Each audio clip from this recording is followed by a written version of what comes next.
Hi, good evening. Welcome to Prime Business. My name is Darryl Kwao. Straight to our stories. Rural and community banks are threatening to drag the Bank of Ghana to court over what they call an unfair directive that could force dozens of their most experienced chief executives out of office next year. The CEOs meeting in Takoradi for their annual conference said the central bank's corporate governance rules are unconstitutional if applied retrospectively. Natalia Kwanzaa has more in this report. Concerns over aspects of the Bank of Ghana's regulatory framework resurfaced at the 24th Annual CEOs Conference of Rural and Community Banks in Takoradi, with industry leaders warning of dire consequences if key provisions are not reviewed. The president of the RCB's CEOs Group, Alhaji Hayatunde Awudu Ibrahim, says this directive undermines contracts signed long before the new rules came into force. For the past 3.5 years, we have restrained ourselves into dialogue, engaging them, bringing out the difficulty we have with that particular paragraph. If we fail to get them respond or revisit it, we have barely less than 6 months. We are heading to the courts. In fact, our lawyers have our instructions to proceed to the court, and then we can go there and ventilate our concerns so that we can get the declaration from a court of competent jurisdiction, whether we are right or the position of BoG is the position of the law. The CEOs argues that cut-and-short contracts violate the Constitution's principles against retrospective laws and will rob the industry of decades of leadership experience. A substantial portion of our experienced CEOs have just bidded farewell to this conference. That means that we will not see them next year. That is going to take a toll on their institutions and the industry, because these are the people that even the young ones look up to, and that is where we want Bank of Ghana to actually consider. Not less than 40 of our members will be out of job. Even as this legal battle looms, the sector is posting one of its strongest recoveries in recent years. According to the managing director of ARB Apex Bank, Alex Kwesi Ewua, total assets of RCBs now stands at over 21 billion cedis, with profits before tax more than doubling year on year. We are grateful to Providence, hard work, and the effective decision-making that have resulted in an impressive recovery for the sector. As we speak, most of the RCBs have posted very strong results at the end of the first half of 2025. A few statistics. Total assets of the subsector was 21.2 billion Ghana cedis, while deposits amounted to 18.2 billion. That is as of June 2025. The Bank of Ghana, represented at the conference by Mercy and Pa Benin, insists its reforms are necessary to safeguard stability, enhance governance, and prepare rural banks for the digital era. If inclusion is the goal, digital is the bridge, and rural Ghana is where that bridge matters most. This moment matters because rural banking is not a marginal footnote in Ghana's financial system. It is a pillar. The rural and community bank system today is bigger and more liquid than many realize. As of January 2025, total RCB assets had risen above 9.3 billion, with deposits exceeding 8.1 billion Ghana cedis. Nana Kobnanketia threw his weight behind the call for rethink. The rules don't favor the rural banks. Please challenge them, fight them collectively. And that is sustenance. Now, the International Monetary Fund has ruled out the possibility of Ghana slipping into another economic crisis or facing spending overruns after the current program ends. Ghana is scheduled to complete its 3-year IMF-supported program in May 2026. While concerns have been raised about a potential return to unsustainable spending and fiscal indiscipline post-program, the IMF says there is no cause for alarm. According to Julie Kozak, Director of Communications at the IMF, reforms implemented by the government in recent years provide a strong foundation for continued fiscal stability. She made the remarks during a news conference in Washington, D.C. has made meaningful progress in laying the foundation, for fiscal discipline beyond the IMF program. Key reforms, and I'll talk about a few of them, which are lasting reforms, which we expect to last beyond the program. A few of these key reforms are a revamped fiscal responsibility framework, the establishment of an independent fiscal council, and improvements in public financial management, which aims at really improving and supporting the efficiency and effectiveness of public spending. These are all very important steps in sort of ensuring that fiscal discipline can be durable. Maybe I can just add some details that the fiscal responsibility framework includes a primary balance rule requiring an annual primary fiscal surplus of at least 1.5% of GDP, and it also includes a public debt target at 45% of GDP.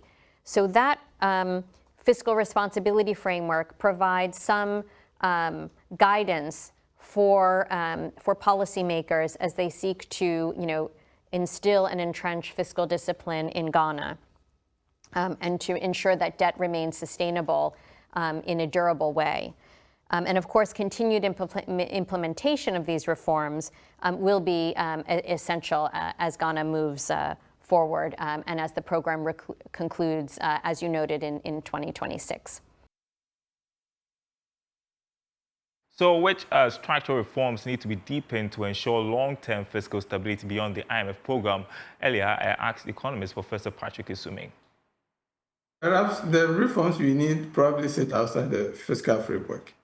I think the overall governance architecture, perhaps the ongoing discussion around the constitutional review. We've had several cases where we've had very sound laws.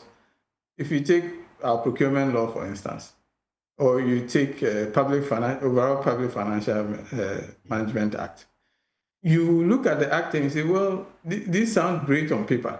I think it's just that when they get to the implementation, then we realize that our political governance and appointment processes and who even appoint the Auditor General and the politics all get in the way. So I think that if perhaps we're able to finish the constitutional review and do more, take some of the power from the president and ensure that there's more devolution, that there's real decentralization, and we get to a stage where public officers can do their work without watching their back, then perhaps some of these fine laws that we have passed really begin to take shape. Now, the Association of Ghana Industries is raising alarm over an influx of imported goods as the city strengthens. The group says some importers are under-declaring cargo to evade duties, flooding markets with foreign products. Chief Executive Sechuma Kwabwa is urging the government to tighten port surveillance and stabilize the city to protect local industries. Emmanuel Bright quick reports from the Middle Belt Chapter's annual general meeting. Cedi has in recent times seen a significant appreciation against major trading currencies like the US dollar. However, the gains are presenting a new challenge of import influx, threatening the survival of the local business community. Speaking at the annual general meeting of the AGI in the Middle Belt, CEO Seth Chum Akwabwa observed the challenges the fluctuating currency presents to businesses. We appreciate the effort in making sure that our cedi is stronger. Don't get me wrong at all, that when we talk about the appreciation, the challenges associated with it, then we are condemning the cedi appreciation. That's not it. We want it to be stable. If it's stronger, the better. However, if it is appreciated, it means that the exporters must be supported so that the challenge they will have at the initial stage, they can also overcome it and they can continue to stay in business. Remember, you need the exports to generate the foreign currency and the foreign revenue to show up the city, to make it more stable. And therefore, any effort that will be made to make sure they are stronger is very important.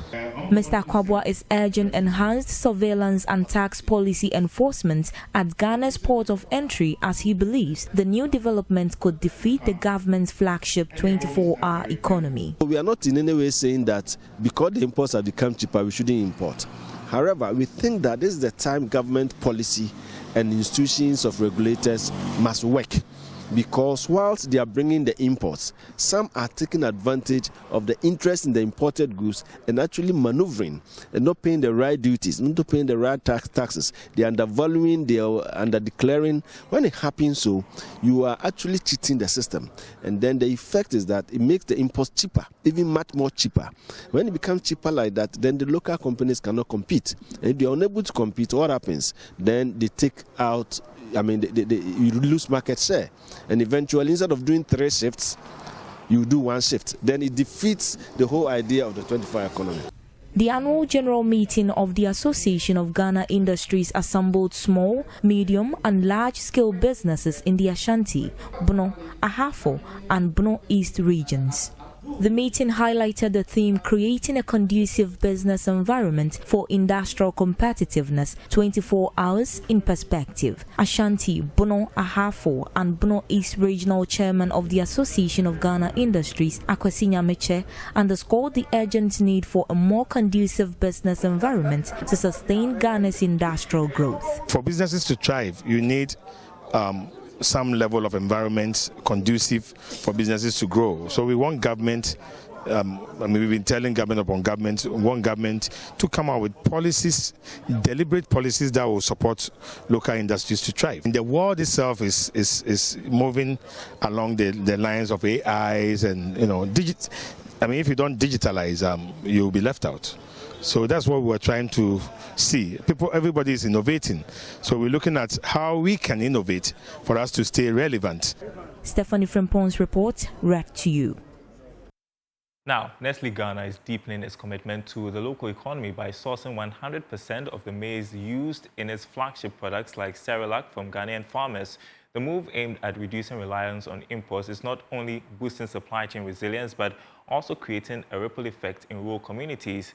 At a ceremony to celebrate the market leadership of its flagship brands, Cerelac, Kwabna Esiedu Adakwa, category manager for nutrition at Nestle Ghana, revealed that the brand will continue to provide for economic classes, emphasizing inclusion.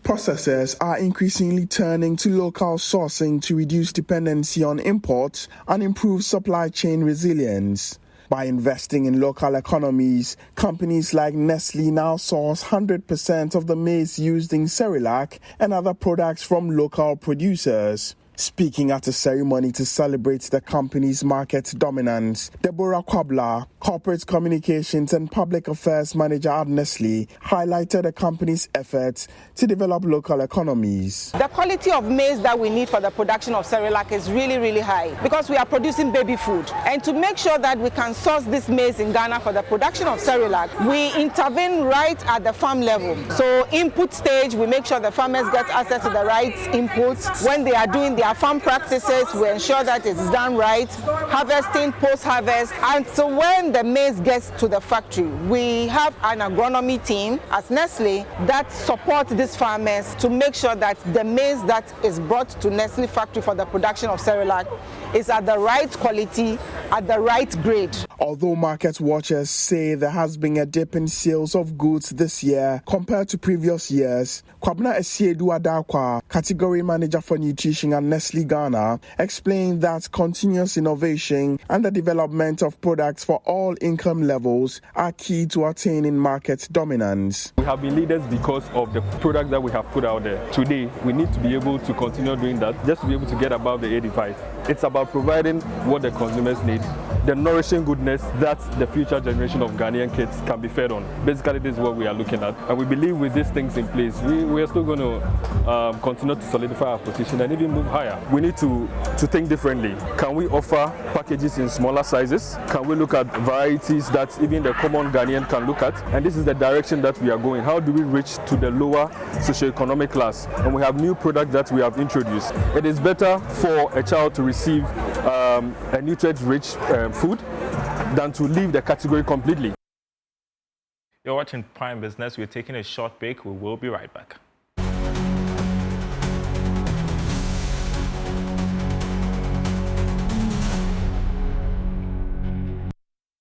Welcome back, and as we conclude Prime Business tonight, in its latest episode, CNN's Marketplace Africa turned a spotlight on Haptel, the homegrown digital commerce platform that's rapidly reshaping how Ghanaians pay, trade, and do business. Once a small startup founded in Accra, Haptel has grown into one of Ghana's leading payment services providers.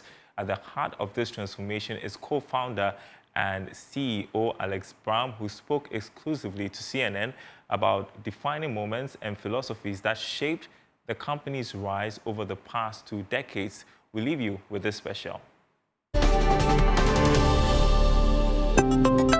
We enable digital commerce. Today, we go to businesses and help them with payments. There are a lot of businesses that need to collect payment from different sources. So from your traditional cash to mobile money to cards, and other digital wallets that are in the system. We serve a wide range of customers, from the very small micro enterprises spread all over. So it can be a woman roasting corn or roasting a plantain, all the way to very big companies that are providing utility services, gaming, entertainment, telcos, banks. Our story is largely woven with the story of Ghana. And if you're very familiar with the Ghana story, just a decade before we started, Ghana was one of the first African countries to open up for mobile phone telephony. That gave us a whole decade to build these systems and put up towers across the country to allow mobile telephony to begin to thrive, and allow companies like us in 2005 to start tinkering with bulk SMS and have enough of the market base to give us the momentum to be successful. Ghana is also one of the few places on the continent that got it right with mobile money and interbank interoperability, starting from as far back as 2007, I believe, when we launched our Ghana Interbank Payment and Settlement System. When we started out in 2005, the big idea was, how do we get businesses to leverage this SMS to become better and more useful to their customers? And we ran on that for quite some time, until the SMS business really matured. To find new growth, we looked into other areas like mobile content or value-added services on top of telco services. And around 2015, mobile money was really taking off. And so we needed to pivot the business away from micro billing that leverage airtime billing and other things into now mobile money billing. When we work for public services or government, we try to bring the same mentality that we use when we're working with small businesses, mid-sized businesses, and large businesses. Unfortunately, sometimes it doesn't often fit with government. Like right now, there's a big debate about for when we serve small businesses, we charge upfront. There's a big debate about, do we do the same with government?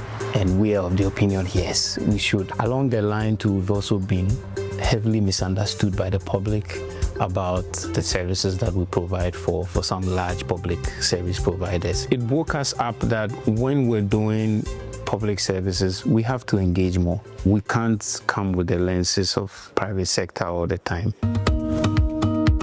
We would like to be a business that is bigger. Today we generate about $110 million worth of revenue, gross revenue in a year. We want to be able to step it up.